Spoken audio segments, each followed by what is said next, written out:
Welcome in, everyone, to episode 16 of the Preferred Experience podcast. Episode 16. Doesn't feel like it's been 16 episodes, but hey, here we are at number 16, Millzer. Yeah. Incredible, man. You see how you're very excited about this. Hey, you know, at the start of every broadcast of anything we do, I'm not good until about 5 minutes in. He's like a diesel engine. It takes him a little while to get going, but once he gets going, he can go a long, Well, long I got a lot of buttons I got to push to get this thing going.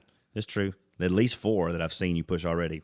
But no, absolutely thrilled to be in episode 16. We have a fantastic guest today that I'm introducing in just a minute. But do want to apologize to everybody that we have been on a temporary hiatus from weekly episodes because of football season. But now the football season has come to an early end for us, unfortunately. We're able to do this more regularly. And I know your season is just now ramping up. Yeah, well, I've just got a couple weeks off here, and then I'll start. Then we'll have the Super 7 over at Auburn this year. I'll be producing for the state network once again for them, for all 7 games, and then I'll kind of shut it on down as far as sports broadcasting until the first of the year, and then we'll pick up with basketball there, and then baseball rolling into the summer. Absolutely. Never ends. You know, it was heartbreaking to see our Lions get cut short of the playoffs this year, but man. What an effort they put toward the end of the season after that first couple losses to Smiths and Dothan, and they got their act together and made a push for it. And hate to see it come short for those kids. They deserve better. We all deserve better. But it is what it is, and we look forward to next season. We're getting ready to reload. Well, they got to put Mobile and Huntsville teams in, even if they don't belong. That's a fact. That's true. Unfortunately, that's true. But our guest today is somebody else who can talk sports with the best of them, which really amazes me. I've been around a lot of pastors in my lifetime, and none of them can talk sports quite like this guy. But at the same in the same token, there's not been a pastor that I've been around very very much that knows the scriptures, that knows the Bible, and that loves people quite like this man does. He's Peyton Hill. He is the pastor of First Baptist Church Prattville. Welcome to the Preferred Experience, sir. Hey, thanks for having me. I'm glad to be here. It is an honor to have you. I've been saying for months, we got to get this going. But he's the pastor of First Baptist Prattville, the senior pastor, lead pastor, and he's a busy guy. And most people don't understand how busy a pastor can be. But you know, you're still young. You're still what, 36 now? 36. 36, took over the lead pastor of First Baptist Church Prattville at 33 years old, and replacing a man that Dr. Coleman that had been here for almost 40 years. So we was 30 years pastor at First Baptist. 30 years pastor. And most people say you don't want to be the guy that replaces the legend. You want to be the guy that replaces the legend. They want to be the guy that replaces the guy that replaces the legend. But you stepped into those shoes, and you have done an outstanding job of bringing this church together, unifying a body of believers, and just making everybody kind of shift their gears to more of a mission-focused mindset. Talk about how it was coming into that situation. Sure. Well, again, thanks for having me. First, I would definitely not say I replace Travis Coleman. He is an absolute legend, not only in our church, but our community. And there's no way that I could step into this role without his encouragement and support and friendship. We live less than a mile from each other. My first year, 2 years, we spent hours and hours drinking coffee, getting lunch, spending time together. A huge supporter of mine, and so I'm so thankful for him. And being able to step into this role, I think there's kind of 2 things that are really helping. One, because Travis led our church so well for so long. I walked into a healthy situation, and so many guys don't do that. So many churches are, because we're full of sinful people, there's a lot of church hurt and brokenness, and so it can be difficult.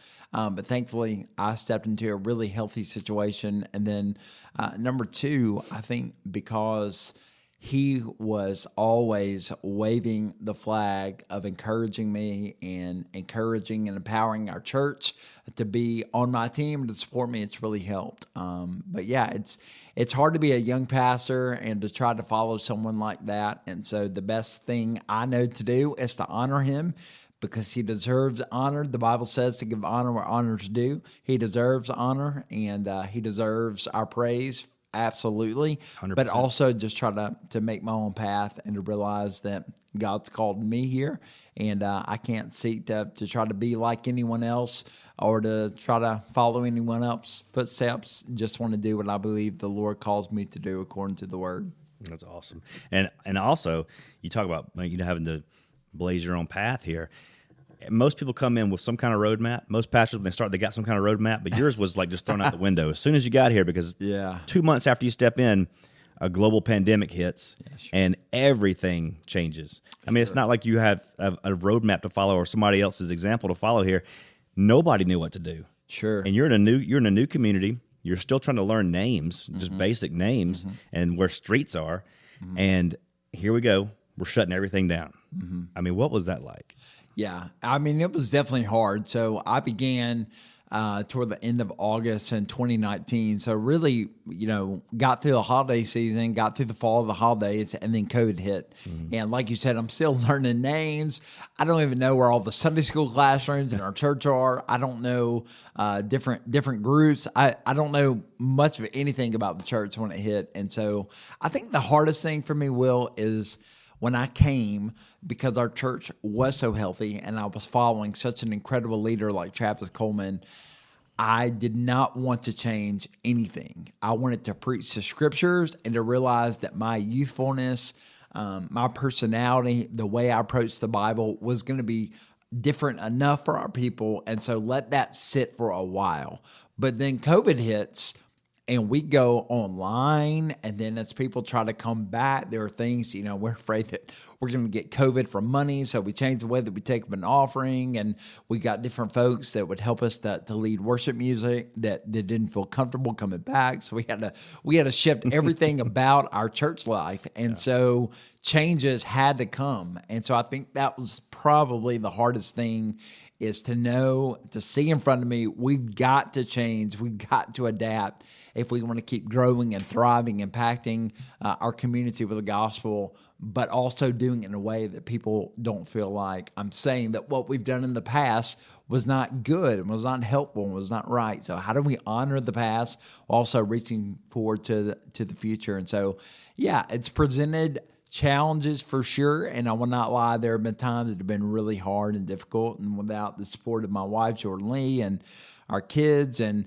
friends like you and others in our community, I don't think I would have survived, but really, really thankful that we've kind of gotten through the difficult season and excited for the days ahead. And not only with the COVID situation that was hitting at the same time,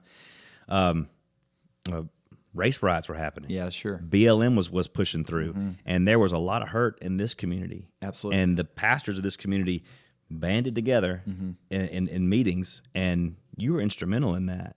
Take us through some of that and how this community was able to almost in a way heal itself from hurts that hadn't quite hit us yet, but was hitting on the national scene. Yeah, sure. Well, like anyone, I was watching the news. I was listening to what was happening around our country, and we were all isolated in our homes, and yet there were these tragic events taking place, and I knew as a white man that there is absolutely no way that I could understand what African Americans in our community may be feeling, nor could I understand the history of our community because I'm not from here. Right. So one of the first things I did was call one of my neighbors who happens to be a chaplain at Maxwell Air Force Base and is an African American brother, and just talk to him about how do I process this? How do I think this? Began to call not only my white pastor friends, but also African American pastor friends around the country. How should I be thinking about this? And, I learned pretty quickly that there is not a one-size-fits-all approach. It's not that all white people think this way and all people of color think this way, that there was a lot of diverse opinions. And so we as pastors in the community just began to get together, pray together, have honest, hard conversations. And, I don't want to blow it out of proportion because I think that we've got a lot of room as pastors and churches in our community to grow in unification. I think that we have not scratched the surface of where we ought to be. But I am thankful to be a part of a brotherhood of men that though we differ on some issues theologically, and we differ on the way our churches are structured, organized, and led, that we were able to come together during a pivotal time and show our community that we're brothers in arms. We do believe in the scriptures. We believe in the gospel. We believe in salvation by grace through faith in Jesus. And I think it was helpful for our community. But I think we need to get back together and do more of that in the days to come. But even that in that surge of unity, we saw the church start to kind of bring itself back together. Sure. And First Baptist is no exception. I mean, it's still a large percent of churchgoers from Lifeway research that say, they're still at 85% capacity where they were pre-COVID. But we look at our Sunday school numbers and Wednesday night numbers, and we're 110% above that mark. What do you think the difference is? Why are people like flocking back to this so hard when it had become a new habit to do online or just stay away? Yeah. I think that's a great question. And if I had the answer, I think I would probably be featured in some kind of book, because I would be able to say, hey, everyone do this. But I don't have the answer. I'm not sure. I do think that one thing you need. Wait a minute. I want to stop right there, because most pastors won't tell you that. I don't know. I'm not. I have no clue. I really don't know. Thank you for saying that. Yeah. So I really don't know. I think one thing that has helped First Baptist Prattville. I cannot speak for every church. I cannot speak for every denomination, every region. I can say for us. Pretty early on in the coming back, we turned our attention away from, I remember the staff meeting when we talked about this. Hey, we've done all that we can. We've done parking lot services. We've offered online services. We've had online prayer meetings. We offered, if you remember, for a season, a ton of services on a Sunday, so everybody could spread out by like 20 pews, you know? Mm-hmm. I mean, we were doing all that we could to accommodate people. But as it became very as we became very aware of kind of the situation of COVID, that we kind of reached that point of people are either going to come back or they're not. We shifted our focus away from berating the people that aren't coming and getting frustrated and spending all of our time trying to get the people that aren't coming to come back, and just turn our focus to reaching new people. And what we have seen is over the last year and a half, we have had tons and tons of guests enter into our church facilities on Wednesdays and Sundays. We've really focused on the way that we do outreach. We focus on the way that we do hospitality with guests, on the way that we contact them, the way that we get them plugged into small group Sunday school classes. And though we have seen a lot of people that have been home for a while trickle back in, a lot of our growth and kind of coming back is not reclaiming old people, but getting new people. Right. And so I think that we probably lost more than we realized, but we by God's grace, we've been able to replace a lot of those folks with new people. And so I think there's an excitement with our multi-generational family approach at our church. I mean, we have an incredible student ministry under the leadership of Justin Hall. We have incredible children's and preschool ministries under the leadership of the ladies that direct those ministries. Mm-hmm. And we've got incredible Sunday school teachers that focus on young parents. And we offer, I think, great Bible studies. And I think that because people know that, hey, if you come to First Baptist Prattville, you're going to have a whole family approach. The whole family is going to be able to plug in. I think that's helped us to grow in new families. And I think that's how we've been able to weather some of the storm. Whereas, again, I've got brothers that are working diligently. They're doing the same things we are, and yet they're still struggling. And so I realized that the ultimate answer is, I don't know, but honestly, the Lord's just been really gracious and kind, and we're thankful for it. And some of the changes you made are subtle and slight, but they just kind of happened and then stuck. Like, there's no offering plates anymore, which I'm like, this is great. Yeah. But what's even better... I'm glad you think that. I do think that. What's even better than that is there's no more of these heavy, bulky silver communion trays that we have to pass through the rows. I mean, that's You're trying to get me in trouble. That's a parent's worst nightmare when that Yeah. that juice plate comes by and we got to keep the kid from spilling it. Yeah. The new way of doing it, I think is awesome. Okay, so the offering plate thing, that's so funny. I could, if the Lord allowed me to be here for 40 years, before COVID, if you'd asked me the question, I'd be like, yeah, we're going to pass the offering plate forever.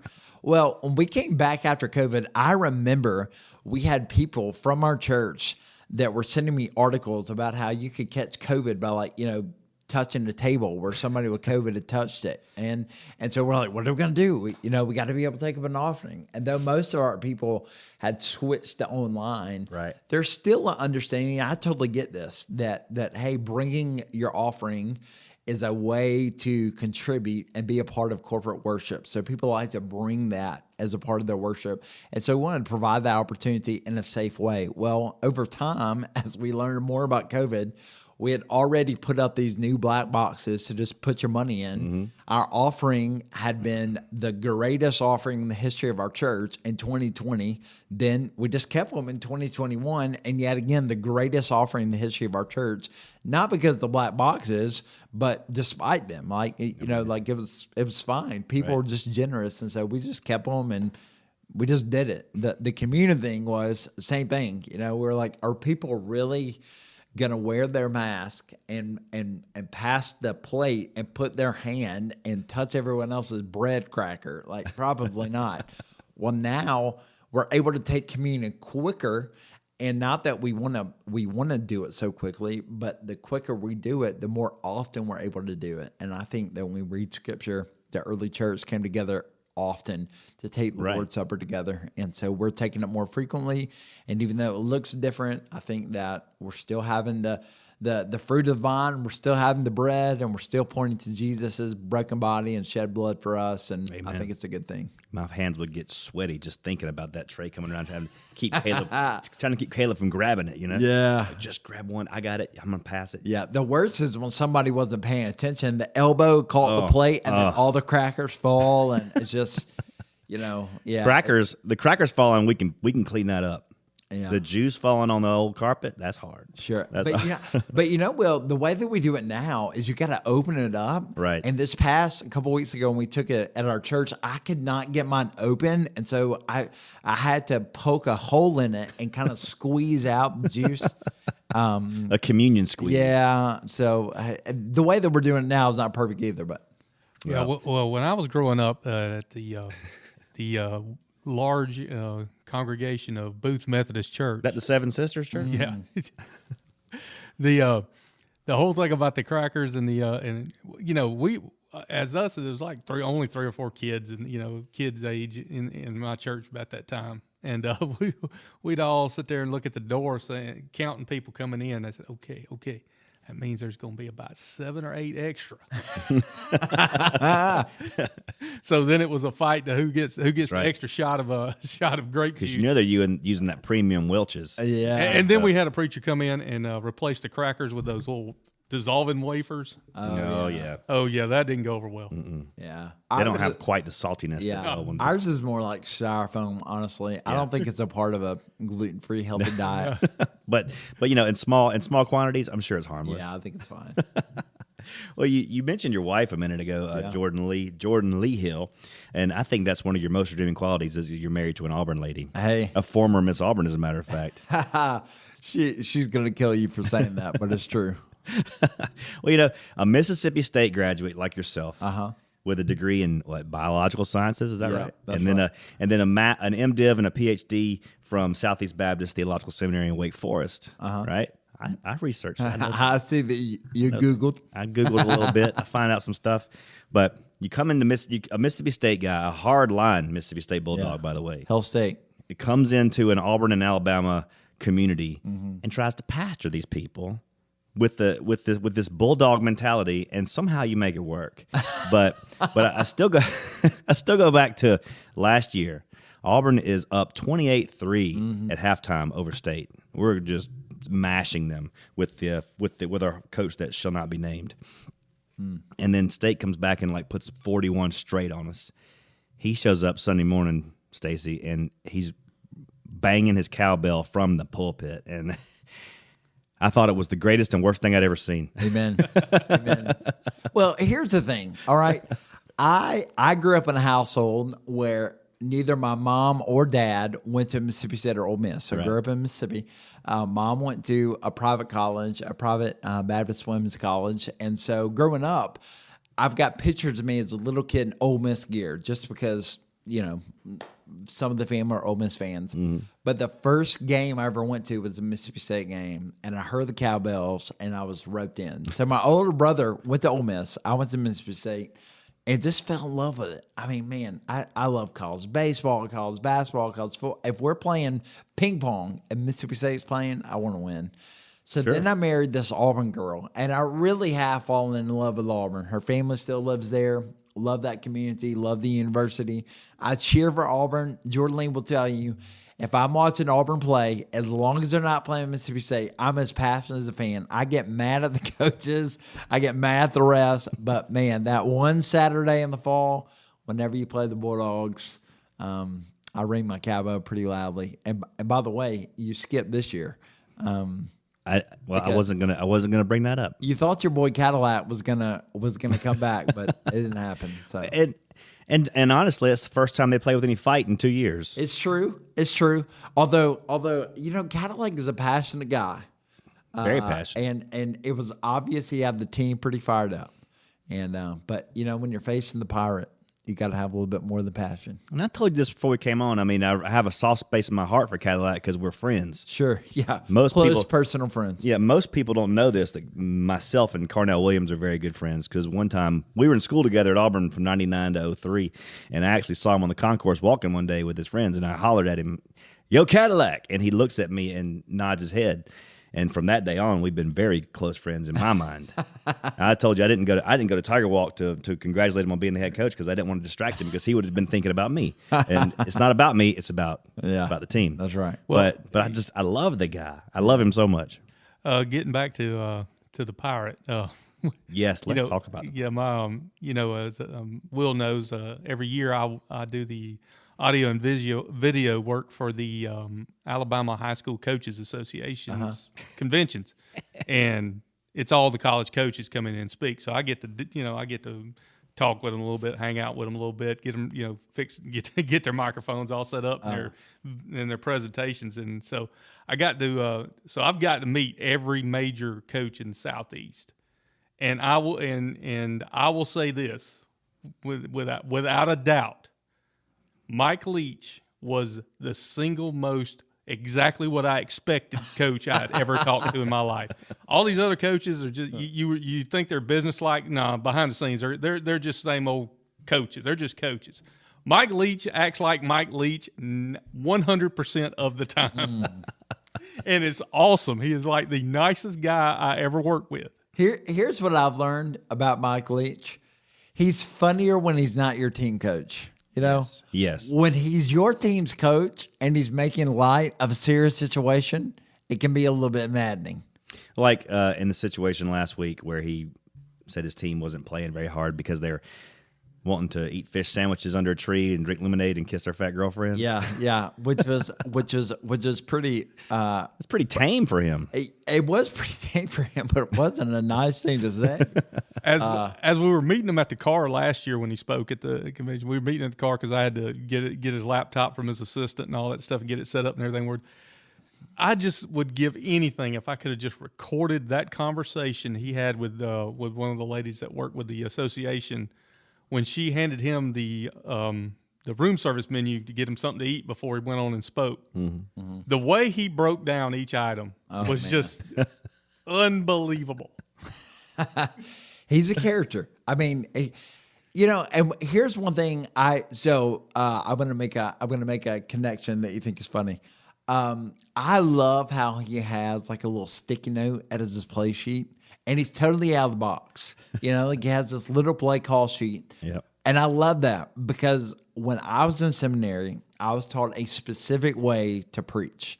So you manuscript your sermon, You prepare an outline, you memorize it, that kind of thing. And my brain just doesn't work that way, because if I write something down and then I don't say it, I'm like, I've got low-key anxiety the whole message because I wrote it down and I hadn't said it. So then the opposite is, well, I just keep my eyes on my manuscript the whole time, but then it's like you're delivering a lecture. Nobody wants to hear that. So several years ago, I went to like the sticky note method. So I study all week long.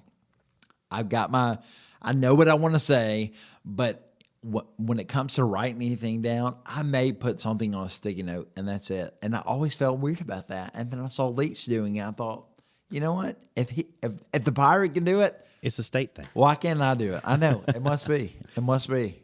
Now, Leach, you love him or hate him. People, it's never like one of the. It's never somewhere in between. People either love Leach or they hate Leach. Mm-hmm. But do you think he's a long-term solution at State, or is he just here for a little while and then he's gone again? I think he's here for a little while and gone again. I think You can't keep a guy like that for long. Short shelf life. no. I don't know what his next move is. So like, is there really another school who's going to come after him that would be super attractive? I don't think so. So obviously Auburn just took our athletic director, and we're looking for a new one. And I think it's possible that this next year, with all the talent we've got returning, especially if we beat Ole Miss in the Egg Bowl, and especially if we win our 9th game in the bowl game, we'll be a top 15 team in fall of 23 preseason. If he does really well, I think he's going to stick around another couple. If not, I think he'll be gone.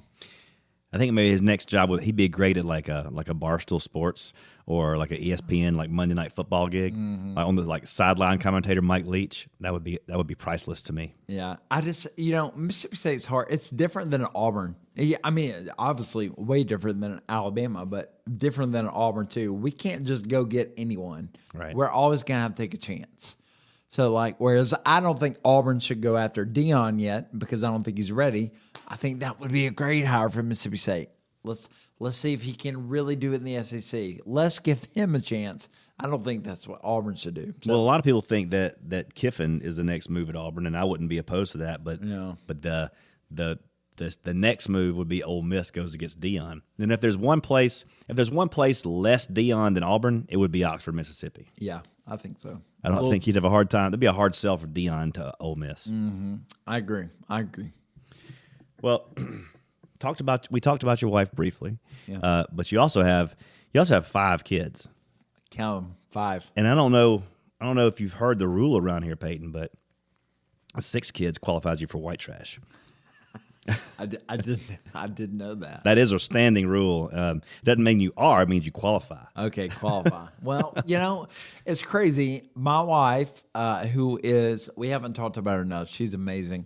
She is. She's incredible. And when she and I started dating, I mean, I was already out of seminary. She had just graduated from Auburn.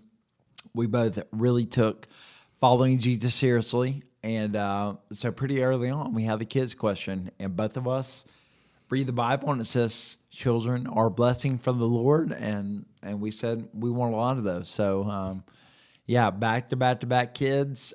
We've got 4 girls, 1 boy. Our oldest girl is almost 9. She's 8. Our one boy's 7. Then we got a 5, 3, and 1-year-old girl. And you'll love this, Will. So we were living in Columbus, Ohio at the time. And when our daughter was born, the first thing that we did is we prayed for her. So the first thing she heard was us praying to the Father for her. And then I whispered in her ear and shared the gospel with her. Not that she could hear or understand, but there's just something sweet about that's the first thing she ever heard. The awesome. message of what Christ did. Then Jordan Lee took one ear, I took the other, because we couldn't decide who gets to sing the fight song first. So she sang War Eagle, Fly Down the Field. I sang Held Darrell State in our daughter's ear at the same time. Then our son was born, and I told Jordan Lee, I said, hey, I got a deal, all right? You take the girls, you buy them orange and blue, you raise them up to love the Tigers. I will never do anything to try to discourage that, but let me take the boys, maroon and white, Hell State all day. She agreed to it.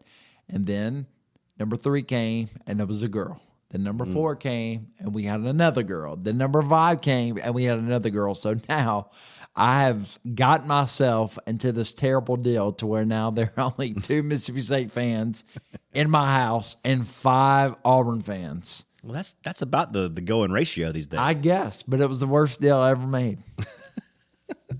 Well, I see you with the 5 now, and there are some days where, let's face it, when you have 5 kids, it's like a petri dish in the house, right? People get sick, people get colds. There's always somebody dealing with something Crazy. And Jordan Lee, I remember it might have been a year ago. Jordan Lee was sick, just flu or something.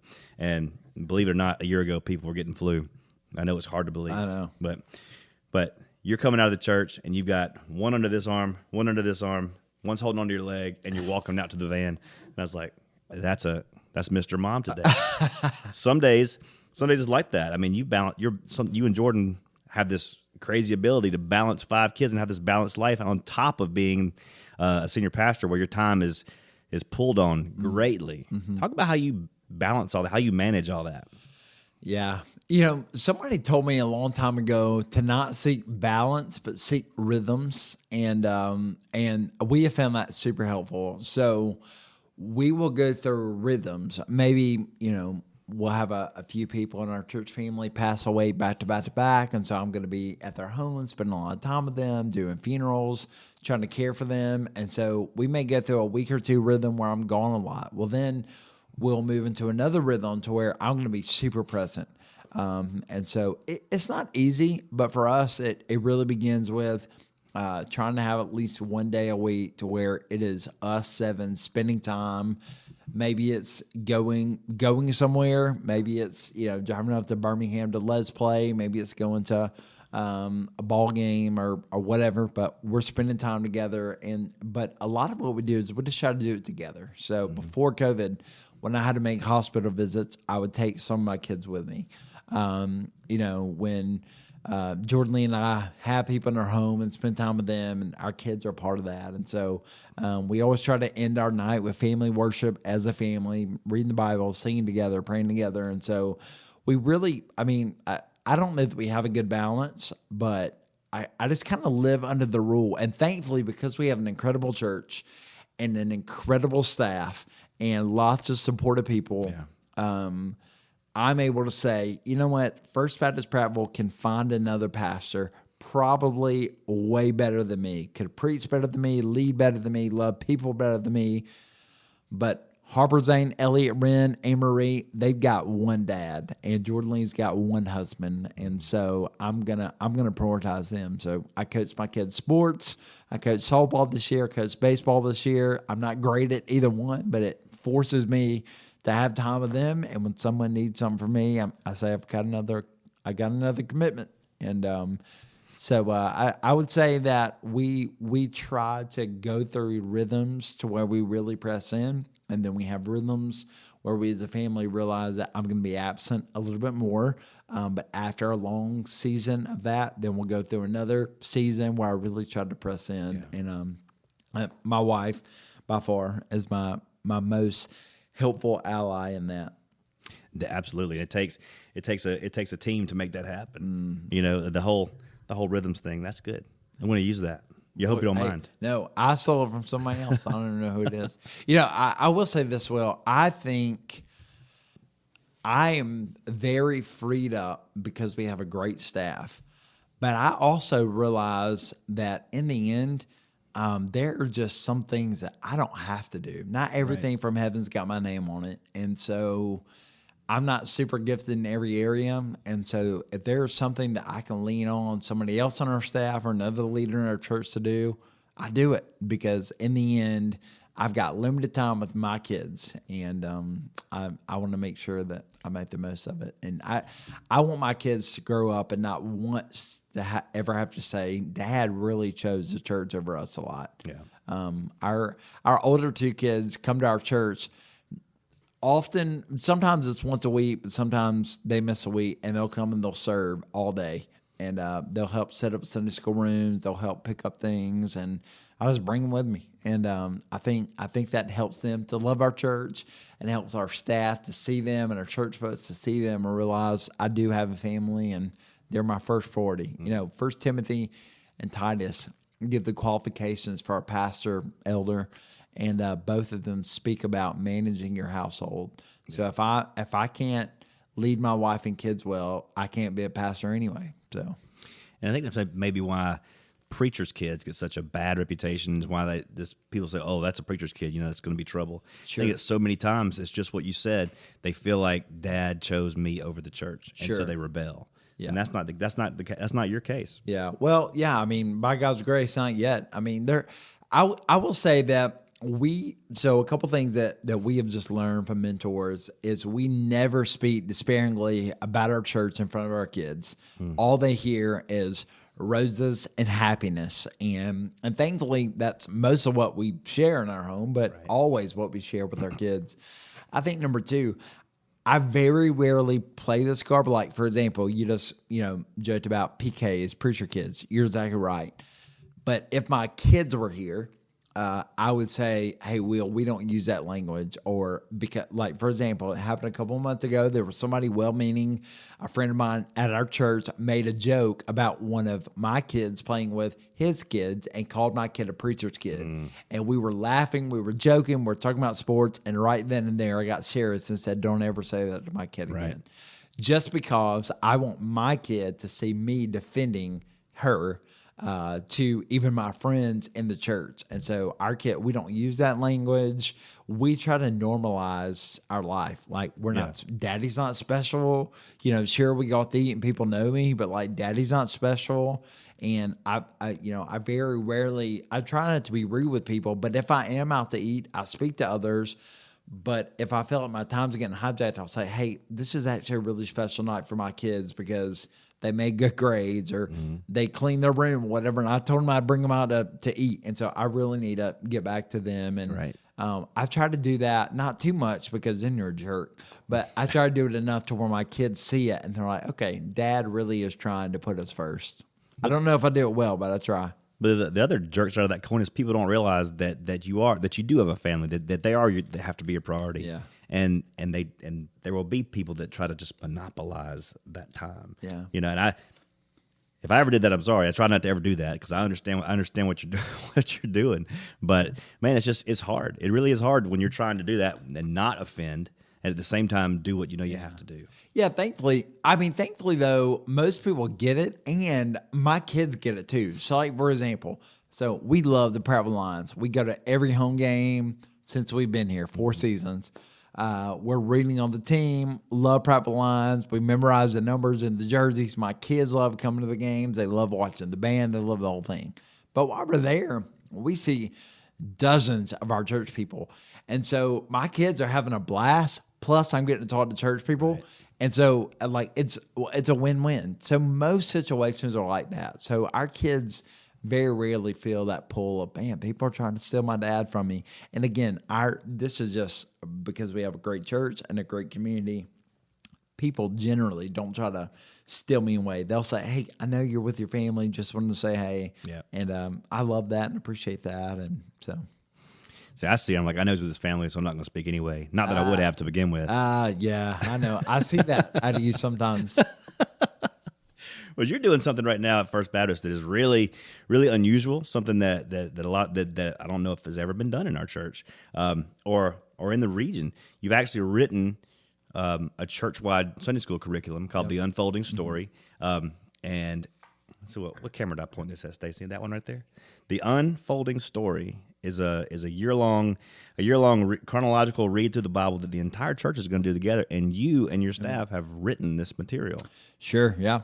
Man, we're so pumped. About a year ago, well, not quite a year ago, so around Christmas of 2021, I was completing a reading through the Bible and just kind of came under the conviction that having read some statistics and just having heard some others speak about Bible illiteracy, meaning that more and more and more are our people illiterate when it comes to the Bible, They don't know the books of the Bible. They don't know the storyline of the Bible. They don't know the themes of the Bible and the theology of the Bible, that we need to be exposed to the Bible. So the very first staff meeting of 2022, I kind of laid out to the staff, hey, this is what I want us to do. Took us several weeks and months of prayer to think through kind of what we want to call it. And so the unfolding story taken from Psalm 119, that the Bible really is God's revelation of himself to us about his son, Jesus.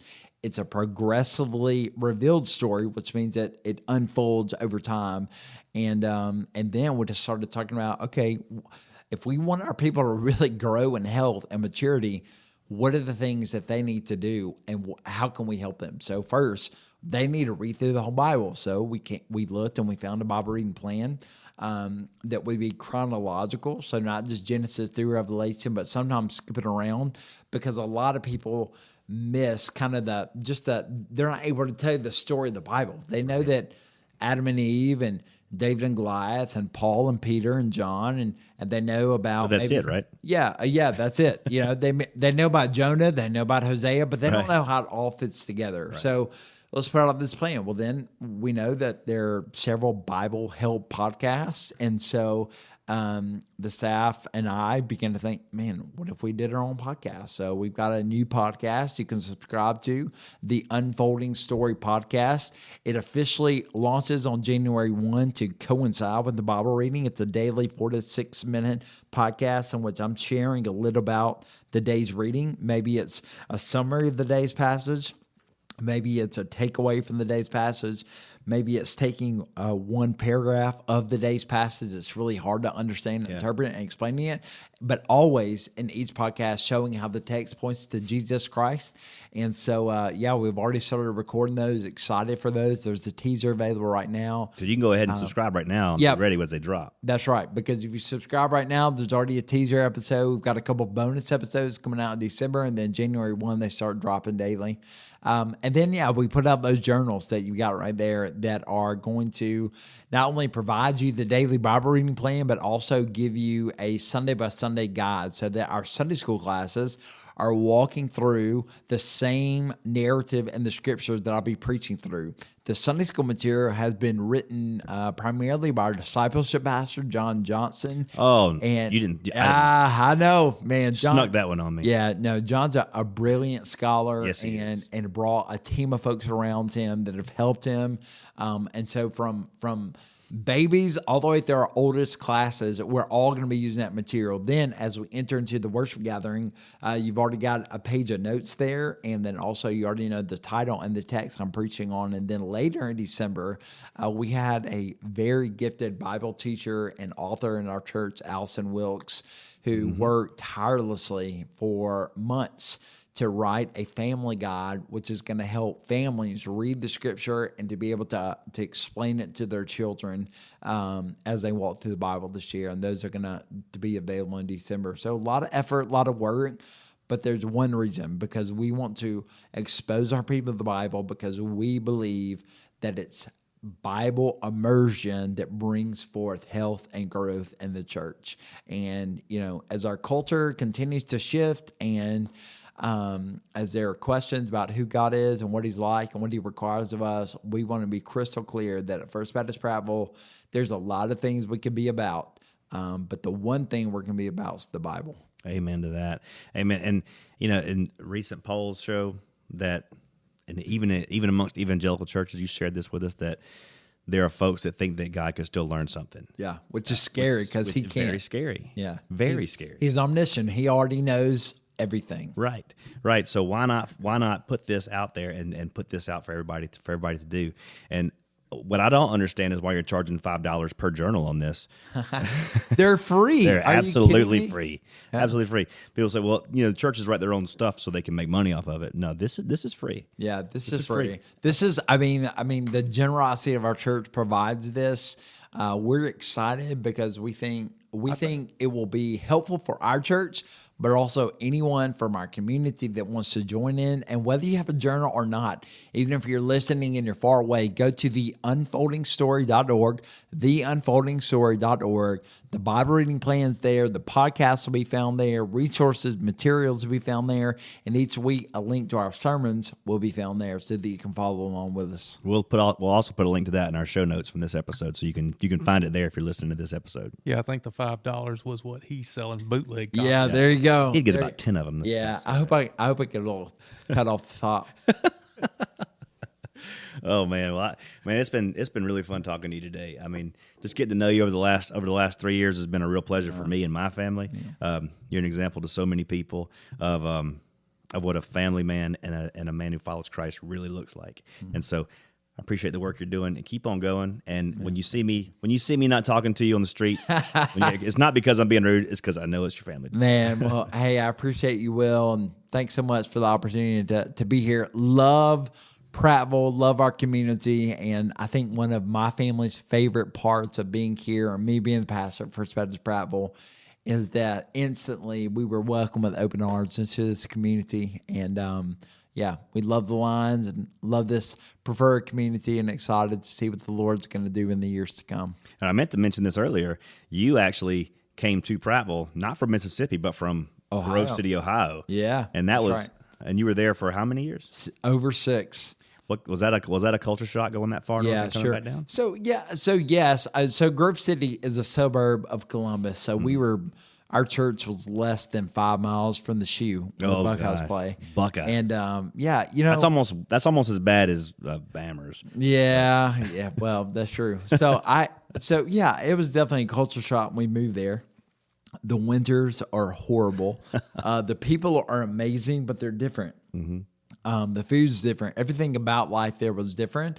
But to be honest with you, moving back here has been equally as shocking, because we thought, my wife's from Auburn, I'm from Mississippi, moving back down south, we got this. And you don't realize how much you changed after being exposed to a new culture, Sure. a new city for so long. And all, 4 of our 5 kids were born there, and our older 2 have lived in Ohio longer than they lived here.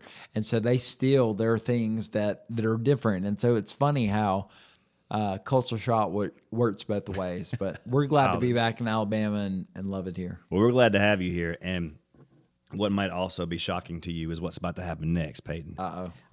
We're about to go into the section of our podcast that we call Poetic Justice. That's led by a member of our church, the great poet laureate Chip Powell. Oh man, and his partner Lewis Mills. Chip and Lewis. Oh boy, you probably didn't know this because they keep it on the down low, but these are poet laureates and just brilliant minds when it comes to English and British and just literature from the 1500s all the way up to current day. So you're going to be really entertained by this. I can't wait. Welcome to another episode of Poetic Justice. I'm your host, Chip Powell, co-host Lewis Mills. Lewis, it's been a while since we've been together, man. Welcome back.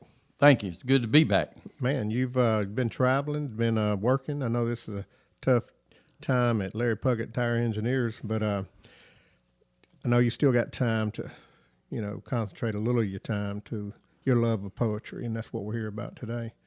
You and I had a small chance to talk about what we're going to do today, and kind of in line with the times, hunting season starting, and also Thanksgiving I could only think of the Song of Hiawatha. Hiawatha. Yeah, and I know that's one of your favorite, poets from the 17th century. Old Longfellow. We call him Longfellow, but his full name is Henry Wadsworth Longfellow. 1855, man, he wrote this. This was way before your time. Way before my time. But listen, this poem's over 200 lines, and I know you know that. And I don't know, Lewis, you can still quote it all, but I listen, I'm down to like 8 lines. I mean, just 8 lines that I can still quote for you, and I'm gonna try to do that.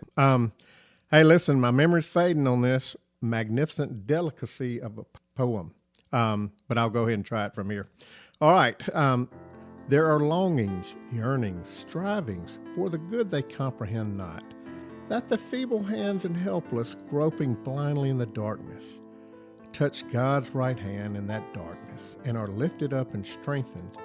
Listen to this simple story, to this song of Hiawatha. Now, for the average person out there that has no idea what all this means, and we had to interpret a little bit of it because we didn't read or quote the whole poem like I used to could do, but and I could have read the rest of it, but we just for time. But Lewis, if you would tell me what your meaning of this poem means to you. Well, Chip, I think it's just the classic struggle between the good and the evil, and how the good and the evil thread themselves through the lives of both villains and heroes.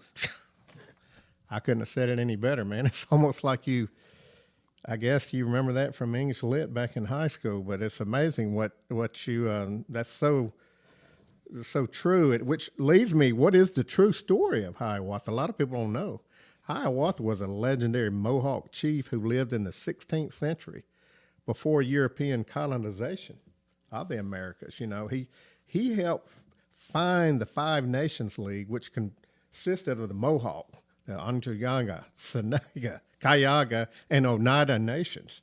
You know, and you probably can't even say those names the way I said it. No. But I mean, that's real Native Americans. And but it leads me to really the main thing. What did you gather, Lewis, the main message of Hiawatha? What did you come up with?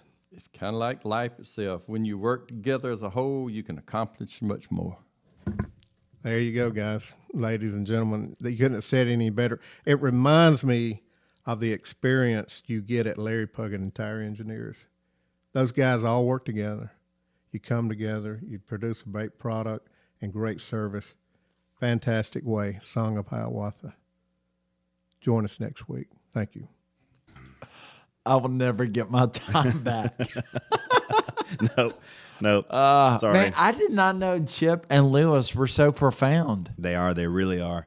You know, and what people don't realize is that they're just reciting that. They're not reading that. Man. They're just reciting it because vast knowledge. It absolutely sounded like something that they knew from heart. Yeah.